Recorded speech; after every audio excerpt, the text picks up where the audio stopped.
Start करते हैं English का सेट 3। ठीक है, इसके पहले 1 और 2 सेट जब अपलोड हो गए हैं, आई होप आपने उसे प्रैक्टिस कर लिया होगा, तो आप उसके साथ साथ इसे रिवाइज भी कर सकते हैं। और अभी तक चैनल सब्सक्राइब नहीं किया है तो आप सब्सक्राइब कर लीजिए ताकि आपको ईवीएस और हिंदी के सेट्स जो हैं वो आसानी से मिल सके। चलिए, फर्स्ट क्वेश्चन में बोल रहे हैं द पाथ वेंट डैश। जो रास्ता था वो कैसा जा रहा था? The path went up the hill, है ना, कैसा जा रहा था? Up the hill. Mehak plays with her friends dash the evening. देखिए मॉर्निंग इवनिंग ऐसा वाला है ना, तो इसमें क्या आएगा? In the evening. ठीक। द ट्रेन अराइव्ड, अब टाइम ऐसा दिया रहेगा तो आप क्या लिखेंगे? At. Meena did not carry any load on her bag. उसने कुछ सामान नहीं उठा पाई। वो क्यों? क्योंकि वो क्या कैरी कर रही थी? She carry her brother on her bag, क्योंकि उसने अपने पीठ पर अपने भाई को बैठाया हुआ था। She carry her brother on her back. ठीक। नेक्स्ट क्वेश्चन है डैश एग। अब देखो ई जो है वो वॉवेल है और वॉवेल के आगे क्या लगाते हैं हम? एन। तो यहाँ पे क्या आ जाएगा? एन। तो 1 मार्क्स का कंप्लीट हुआ। सेकंड देखते हैं अब आपका 2 मार्क्स का क्वेश्चन नंबर 6। यहाँ से डू एज डायरेक्टेड है। मतलब complete the following and make the sentence of it. इसको आपको कंप्लीट भी करना है और साथ में सेंटेंस भी बनाना है। ठीक है, देखो हेल्प प्लस फुल, तो हेल्प प्लस फुल को मिला करके लिखेंगे तो क्या बन जाएगा? ये हेल्पफुल, डबल एल हट जाएगा। ठीक है, ब्यूटी प्लस फुल को लिखेंगे तो ये बन जाएगा ब्यूटी फुल। अब इसके स्पेलिंग में ध्यान देंगे तो कि वाई जो था वो भी चेंज होकर के क्या बन गया है? आई। तो स्पेलिंग लिखते समय ध्यान रखेंगे। ठीक है, इनसे सेंटेंस भी बनाना है। तो जैसे कि आप हेल्पफुल है कोई, तो आपकी किसी चीज़ में मदद कर रहे हैं ना, उसका नेचर हेल्पफुल है, तो आप लिख सकते हो शी या he is very helpful in nature, है ना, उसका नेचर सबकी मदद करने का है। ठीक है, ब्यूटीफुल के लिए भी आप लिख सकते हो शी इज़ वेरी ब्यूटीफुल। ठीक, या आप ना कोई और सेंटेंस भी बना सकते हैं, उसका कुछ मीनिंग होना चाहिए बस। ठीक है, चलिए अब बोल रहे fill in the blanks using pictures. हमको कुछ पिक्चर्स दी रहेंगी और उसकी हेल्प से हमें ब्लैंक्स को फिल करना है। तो देखिए ये रहा पिक्चर्स और इसको ब्लैंक को हमको फिल करना है, तो मतलब इनका नाम हमको लिखना है। स्पेलिंग हमको कुछ कुछ लेटर्स दिए हुए हैं, तो ये हमें क्या दिख रहा है? कैमल, तो इसका स्पेलिंग CAMEL। ठीक है, आपको स्पेलिंग सही से याद होनी चाहिए। ये दिख रहा है हॉर्स, तो जो RSE हॉर्स। ये क्या है? Fox, FOX। ये क्या है? Monkey, MONKEY। ठीक है, चलिए क्वेश्चन नंबर 8 में जो है वो हमको जो क्वेश्चंस दिखते हैं ना, ये आपके चैप्टर के अंदर के क्वेश्चंस होते हैं। ठीक है, ये हो सकता है आपको कोई 2 बनाना हो ना, या 4 बनाने हो सकते हैं, वो आपको पेपर में दिख जाएगा अगर ऑप्शन होगा तो। ठीक, मैं आपको 4 बता दे रही हूँ। पहले why was balloon man said, है ना, गुब्बारे वाला उदास क्यों था? तो क्यों उदास था? क्योंकि उसका बलून जो है वो कोई नहीं खरीद रहा था। ठीक है, इसलिए जो बलून वाला था वो क्या था? उदास था। ठीक, चलिए तो इसका आंसर आप लिखेंगे the balloon man was sad because no one was buying his balloon। ठीक है, why was Sumit unhappy? Sumit जो था वो खुश क्यों नहीं था? तो वो इसलिए खुश नहीं था क्योंकि उसकी जो हुक है ना, उसमें क्या फंस गया था? एक बड़ा सा किंग शेल फंस गया था। ठीक है, Sumit was unhappy because a king shell was hung on his hook। उसके कांटे में क्या फंस गया था? एक बड़ा सा किंग शेल फंस गया था। Why is the food on the platform not clean? जो प्लेटफॉर्म में जो खाना रहता है वो क्लीन क्यों नहीं रहता है? क्यों नहीं था? तो बोल रहे क्योंकि वो ढका नहीं रहता है ना, कुछ खाना है वो क्या नहीं रहता है? कवर्ड नहीं रहता है। कवर्ड नहीं रहता है तो उसके ऊपर बहुत सारी कुछ गंदगी, डस्ट वगैरह भी बैठ सकते हैं। ठीक है, तो उससे किसी की तबीयत भी ख़राब हो सकती है। ठीक है, इसीलिए उसे क्लीन नहीं मान रहा है वो, क्योंकि वो कवर नहीं था। ठीक है, तो the food on the platform was not clean because it is not covered। क्योंकि वो कवर्ड नहीं है, ठीक। What should we do when we visit at zoo? जब हम जू पे जाते हैं तो हमें क्या करना चाहिए? तो हमें क्या करना चाहिए? हमें बहुत ही केयरफुल रहना चाहिए, कुछ ऐसे करना नहीं चाहिए जिससे कि एनिमल्स को हर्ट हो, है ना, या कुछ ऐसी बातें नहीं कहनी चाहिए, ठीक है, जिससे किसी को कुछ एनिमल्स को नुकसान हो, ठीक। तो वी शुड बी केयरफुल, है ना, हमें क्या होना चाहिए? केयरफुल होना चाहिए कि हम क्या बोल रहे हैं, वॉट वी से, या हम क्या कर रहे हैं, और do when we visit at zoo, ठीक है। चलिए अब क्वेश्चन नंबर 9 में बोल रहे हैं कि fill in the blanks with the opposite words. यहाँ पे आपको बॉक्स में वर्ड्स दिए हुए हैं, इनका यूज़ करना है और इनके अपोजिट वर्ड्स लिखने हैं हमें यहाँ पे, ठीक है। तो जैसे हॉट, तो हॉट का क्या हो जाएगा? कोल्ड। गर्म का ठंडा।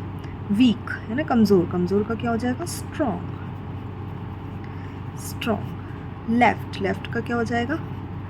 राइट। ओल्ड, ओल्ड का उल्टा क्या हो जाएगा?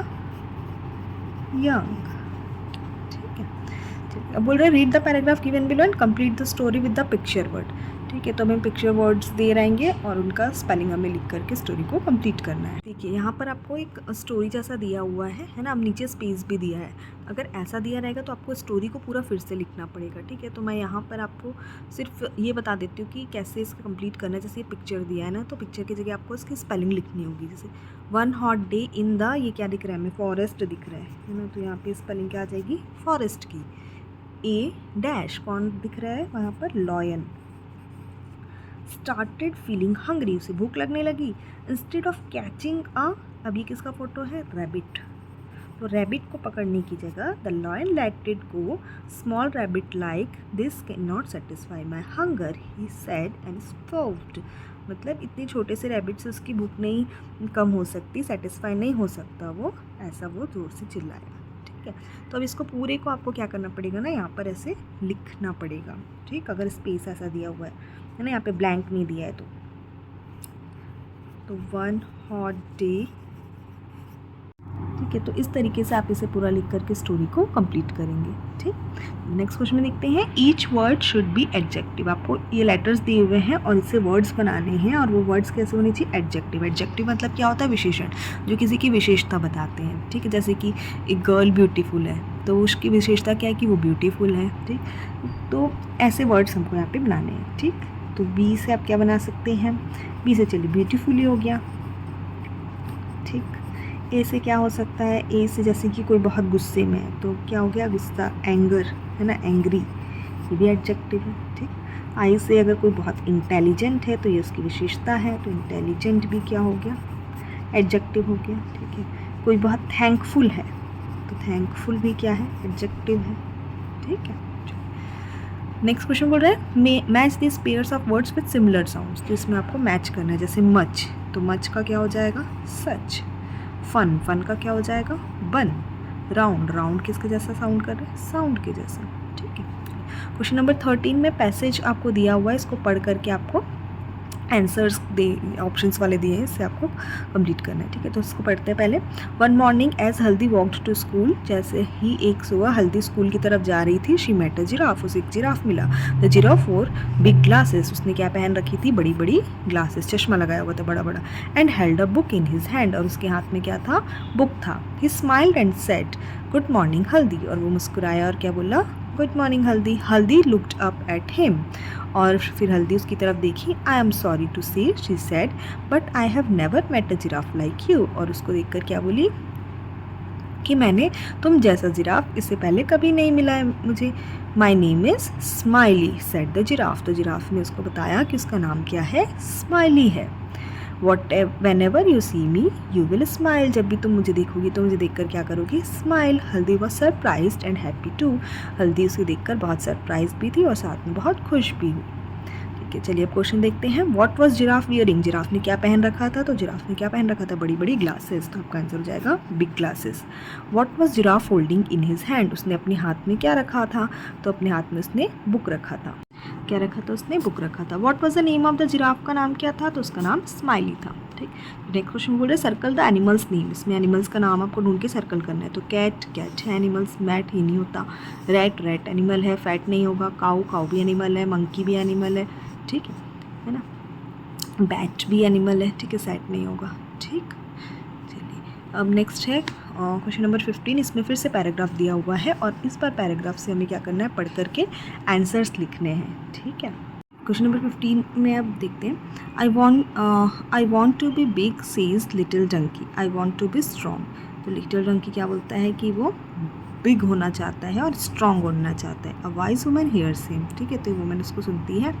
Take this magic wand she says, तो क्या बोलती है कि ये जादू की छड़ी लो, and all your wishes can come true, और तुम्हारी सभी विशेस जो है वो क्या हो जाएंगी, पूरी हो जाएंगी। A horse comes by stretches his neck, he eats the sweet leaves at the trees। चलिए क्वेश्चन देखते हैं। What does the little donkey say, तो लिटिल डंकी क्या बोलता है कि वो क्या बनना चाहता है, I want to be big, I want to be strong. यहाँ से यहाँ तक ये जो है इसका आंसर बन जाएगा। ठीक है, ठीक, तो इस तरीके से आप इसे लिख सकते हैं। चलिए नेक्स्ट में बोल रहे हैं what does the wise women से, तो वाइज वुमेन ने क्या कहा, तो वाइज वुमेन हियर्स हिम, और वो क्या कहती है उसे, टेक द मैजिक वैंड सी शेज, है ना, बोलते हैं कि ये मैजिक वैंड लो, जादुई छड़ी लो, all your wishes can come true, और तुम्हारी सारी विशेस जो है वो पूरी हो जाएंगी। ठीक है, तो इसी को आपको यहाँ पर ये सब लिखना है एज इट इज़। ठीक है, तो इस तरीके से आप इसे कंप्लीट करेंगे। मेक इंट्रोगेटिव सेंटेंस, ठीक है, अब आपको इससे इंट्रोगेटिव बनाना है। इंट्रोगेटिव मतलब क्वेश्चन बनाने हैं। ठीक है, आपको स्टेटमेंट दिया है, इससे क्वेश्चन बनाना है। देखो क्वेश्चन बनाने के लिए ना आपको सिर्फ ये ध्यान रखना है कि हेल्पिंग वर्ब कौन सा है। ठीक है, जैसे कि शिखर इज़ एब्सेंट टुडे, है ना, वो एब्सेंट है और इसमें हेल्पिंग वर्ब क्या है, इज़। ठीक, तो जो भी हेल्पिंग वर्ब है ना उसको हमें सामने लिख देना है और बाकी स्टेटमेंट वैसे लिख देना है, तो वो क्वेश्चन बन जाएगा। जैसे कि अगर हम इसको सामने लिखें, इज़ शिखर एब्सेंट टुडे, तो ये क्या बन गया, अब क्वेश्चन बन गया। इसका मतलब हो गया कि क्या शिखर एब्सेंट है आज। ठीक, चलिए देखिए, रीना कैन हेल्प यू, तो अब इसमें कैन जो है वो क्या है, हेल्पिंग वर्ब है, सामने लगा दो। कैन रीना हेल्प यू, क्या रीना तुम्हारी मदद कर सकती है, तो फिर से क्या बन गया, क्वेश्चन बन गया। अब ध्यान रखेंगे जब इंट्रोगेटिव सेंटेंस बनाना है तो आपको आखिरी में क्वेश्चन मार्क लगाना पड़ेगा। इट इज़ रेनिंग, तो देखो अब यहाँ पर कौन है, इज़ है, तो इज़ सामने आ जाएगा। इज़ इट रेनिंग, क्या बारिश हो रही है, क्वेश्चन मार्क। चलिए नेक्स्ट देखो, young man bot all the balloons. अब देखो यहाँ पे कोई भी हमें क्या नहीं दिख रहा है, हेल्पिंग वर्ब नहीं दिख रहा है। ठीक है, तो यहाँ पे जो हेल्पिंग वर्ब लगेगा वो है did. Did young man, did a young man bot all the balloons. अब देखो डिड ही क्यों लगा, क्योंकि यहाँ पे ना पास्ट टेंस में बात हो रहा था। ठीक है, बॉट जो है वो बाय का पास्ट टेंस है, तो पास्ट टेंस के लिए डिड लगता है। ठीक है, और यहाँ पे क्वेश्चन मार्क। चलिए तो अभी लास्ट क्वेश्चन में हम पहुँच चुके हैं। यहाँ पर फिर से आपको एक पिक्चर दी है और आपको उससे रिलेटेड 4 लाइन्स लिखनी है। ठीक, तो देखो जगह इधर भी है, हम इधर भी लिख सकते हैं, यहाँ पे स्पेस है तो। ठीक, तो अभी फिर से मैं बोलूँगी अगर आपने चैनल अभी तक सब्सक्राइब नहीं किया है तो प्लीज़ सब्सक्राइब करें, लाइक करें, शेयर करें। ठीक है, चलिए देखते हैं अब यहाँ पे पिक्चर में क्या क्या हो रहा है। तो हम देख रहे हैं कि यहाँ पर एक ठेला दिख रहा है, इसमें ये पर्सन जो है वो बहुत सारी वेजिटेबल्स या फ्रूट्स है ना, बनाना वगैरह दिख रहा है, फ्रूट सेल कर रहा है। ठीक है, और यहाँ पेड़ के नीचे कुछ लोग खड़े हुए हैं, है ना, ये कुछ सेल कर रहा है। ठीक, यहाँ पे हमें कुछ घर जैसा दिख रहा है ना, यहाँ पर कोई लेडीज़ जो है वो वुमेन जो है वो दरवाजे के पास में खड़ी है। ठीक, यहाँ पर हमें एक डॉग दिख रहा है, साइकिल दिख रहा है। तो आपको जो भी चीज़ें दिख रही हैं आप वो सब अपने ओन वर्ड्स में लिख सकते हैं। ठीक है, कोई भी 4 लाइन्स में। तो मैं आपको कोई 4 लाइन्स यहाँ से बता देती हूँ, जैसे कि आप लिख सकते हैं,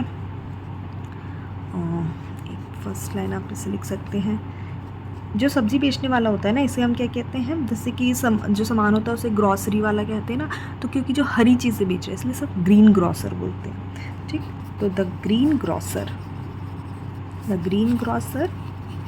सेल्स वेजिटेबल या फ्रूट्स, जो आपको लिखना है, जो समझ आ रहा है आपको दिख रहा है वो लिख सकते हैं। ठीक है, सेकेंड, ये डॉग दिख रहा है हमें, उसके बारे में लिख देते हैं, और dog is sleeping near the house. ठीक, और क्या लिख सकते हैं, ये बच्चे जो है वो इससे गुब्बारा वगैरह ये जो रखा है उसे ख़रीद रहे हैं, ठीक है। द चिल्ड्रन बॉट, ख़रीदा, द बलून्स, बलून्स ख़रीद रहे हैं, ठीक है। नेक्स्ट आप लिख सकते हैं वुमेन जो है वो दरवाजे पे खड़ी है ना। A women is standing near the door, ठीक है। तो इस तरीके से आप इसे लिख सकते हैं। तो आई होप ये आपके लिए हेल्प करेगा आपके एग्ज़ाम में रिवीजन के लिए, और अपना एग्ज़ाम आप अच्छे से दीजिए। All the best for your exam, ठीक है। चलिए लाइक करिए, शेयर करिए, सब्सक्राइब करिए। Thank you.